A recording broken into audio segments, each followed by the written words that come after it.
مقامی دفاعی ٹیکنالوجی سب پر بھاری، ایران کا بڑا دعویٰ، ایرانی فوج ہر خطرے کا جواب دینے کے لیے تیار۔ آپ دیکھ رہے ہیں نیوز 18 کا سوشل میڈیا پلیٹ فارم، میں ہوں وصال اعظم۔ ایران کے قائم مقام وزیر دفاع یعنی ڈیفنس منسٹر نے کہا ہے کہ ایران کی اپنی تیار کردہ دفاعی ٹیکنالوجی، ڈیفنس ٹیکنالوجی خطے میں موجود کسی بھی درآمدی فوجی نظام سے بہتر ہے۔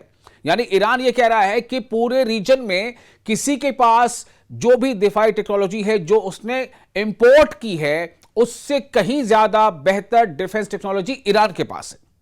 وزیر دفاع بریگیڈیئر جنرل مجید ابن الرضا کے مطابق ایران کی مسلح افواج اپنے دفاعی شعبے پر بھروسہ کرتے ہوئے ہر قسم کے خطرے کا جواب دینے کی مکمل صلاحیت رکھتی ہیں۔ ان کا کہنا تھا کہ جو ممالک آج بیرون ملک سے مہنگے ہتھیار اور دفاعی نظام خرید رہے ہیں وہ جلد دیکھیں گے کہ ایران کی مقامی ٹیکنالوجی زیادہ مؤثر اور مضبوط ثابت ہوگی۔ دوسری جانب ایرانی فوج کے ترجمان بریگیڈیئر جنرل محمد اکرمینیا نے کہا ہے کہ فوج ہر وقت مکمل تیاری کی حالت میں ہے۔ ان کے مطابق صرف نئے ہتھیار حاصل کرنا ہی طاقت نہیں ہوتا بلکہ موجودہ دفاعی نظام کو بہتر بنانا، یعنی ڈیفنس کا جو سسٹم ہے اسے اپ گریڈ کرنا، بہتر بنانا، پرانے آلات کی مرمت اور اپ گریڈ کرنا اور مقامی صلاحیتوں کو بڑھانا ہی اتنا ہی ضروری ہے۔ انہوں نے بتایا کہ گزشتہ چند برسوں میں ایرانی فوج نے ایک ساتھ کئی اقدامات کیے ہیں۔ ان میں نئے آلات کو شامل کرنا، پرانے سسٹمز کو جدید بنانا یعنی اسے ماڈرنائز کرنا، اور ملکی وسائل سے یعنی جو دیش کے اپنے ریسورسز ہیں اس سے دفاعی صلاحیت یعنی ڈیفنس کیپیبلٹیز میں اضافہ کرنا شامل ہے۔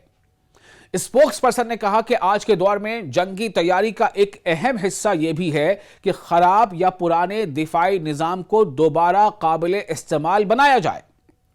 ان کے مطابق یہ صرف ایک تکنیکی کام نہیں بلکہ ایران کی دفاعی حکمت عملی یعنی ڈیفنس اسٹریٹجی کا اہم حصہ ہے تاکہ کسی بھی خطرے کی صورت میں فوری اور مؤثر جواب دیا جا سکے، یعنی کوئک اینڈ ایفیکٹو۔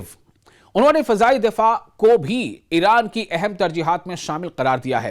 ان کا کہنا تھا کہ موجودہ علاقائی حالات میں فضائی دفاع ملک کی فضائی حدود اور اہم تنصیبات کی حفاظت کے لیے فیصلہ کن کردار ادا کرتا ہے، اسی لیے اس شعبے پر مسلسل کام کیا جا رہا ہے۔ بریگیڈیئر جنرل اکرمینیا نے اس بات پر بھی زور دیا کہ صرف جدید ہتھیار ہی فوج کی اصل طاقت نہیں ہوتے۔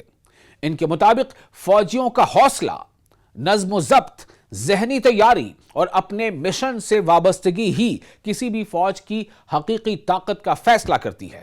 انہوں نے کہا کہ ایرانی فوجی پوری لگن اور بلند حوصلے کے ساتھ اپنے فرائض انجام دینے کے لیے تیار ہیں، اور یہ سیدھا کسے یہ باتیں بتائی جا رہی ہیں؟ گلف میں موجود امریکی الائز کو دراصل ایران یہ باخبر کر رہا ہے، ایران انہیں ایک طرح سے مطلع کر رہا ہے، ہوشیار کر رہا ہے، یا یوں کہہ لیں کہ انتباہ دے رہا ہے، اور اس کا سیدھا نشانہ امریکہ بھی ہے، اسرائیل بھی ہے۔ آخر میں ایرانی فوج کے ترجمان نے کہا ہے کہ ماضی کی جنگوں میں بھی ایران نے مقامی صلاحیتوں اور بہتر منصوبہ بندی کے ذریعے اپنی ذمہ داریاں کامیابی سے پوری کی، اور آج بھی فوج ہر ممکن خطرے سے نمٹنے کے لیے اپنی جنگی صلاحیت کو مسلسل مزید مضبوط بنا رہی ہے۔